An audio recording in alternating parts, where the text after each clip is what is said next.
Hello, world. My name is Robert Saul. I am the Threat Detection Incident Response Practice Manager for AWS.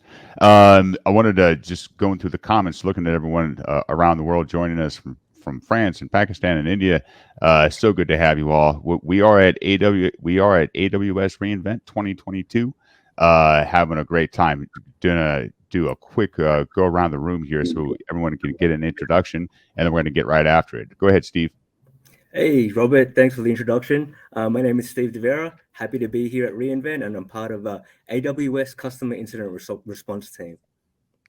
Yeah, thanks, Steve. Hey, Cydney, why don't you introduce yourself? Hey, yeah, happy to be here at reInvent as well in Vegas. I'm a member of the Customer Incident Response Team as well. Hey, and my good friend Jeff. Hey, Jeff. Hey, Robert, my name is Jeff Maruschek. I'm a solutions architect for our DoD Air Force team, and happy to hear more about CIRT. Oh, this is going to be fun. So I'm so excited about this.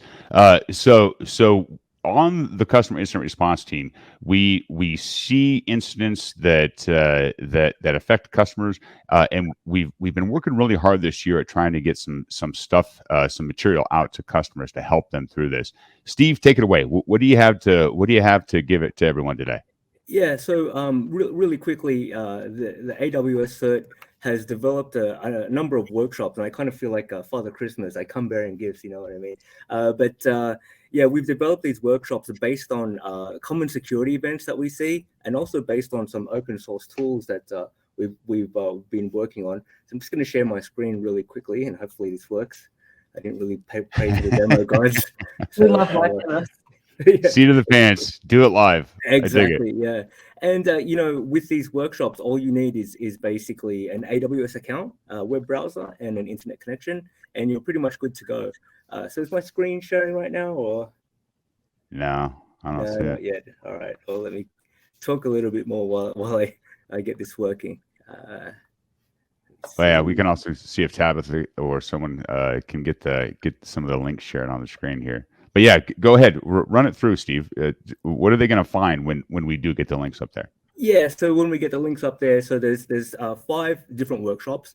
4 of them are based on security events that we commonly see. And what we do is we're actually simulating the security events that we encounter.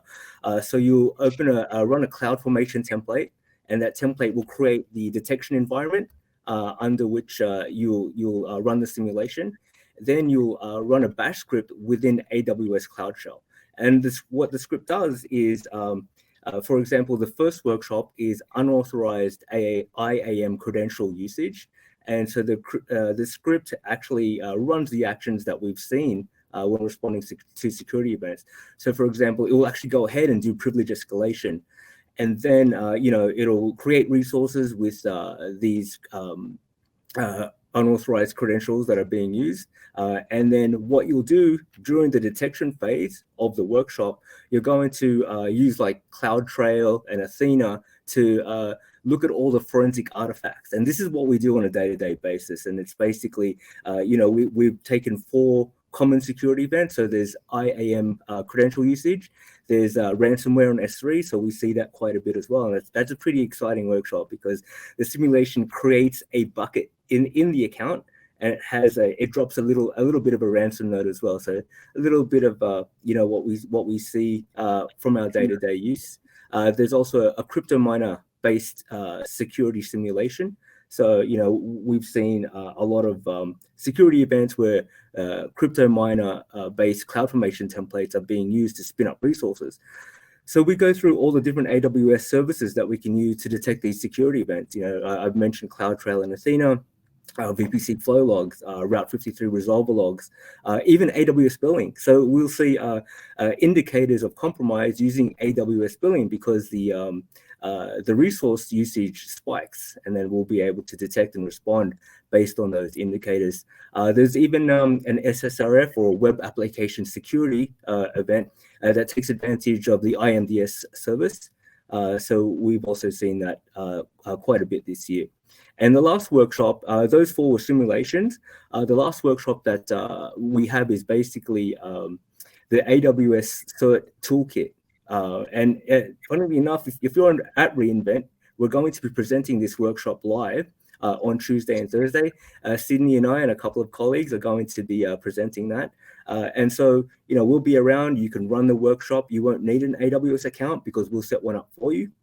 And then you can ask us questions, bounce ideas off us, hear all our dad jokes, that kind of thing, So yeah, we'll be around for sure.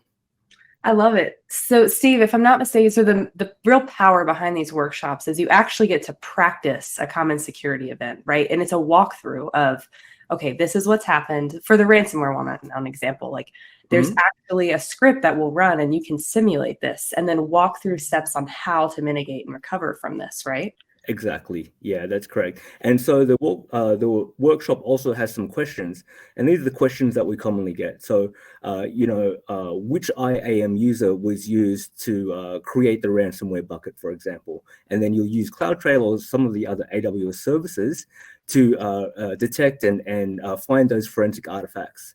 Yeah. So it's kind of like what's that show, Scooby-Doo kind of thing? Oh yeah. It's really like that. Yeah. Yeah, and personally, I've been through the ransomware one and a couple others, and I've got to say, I learned a lot.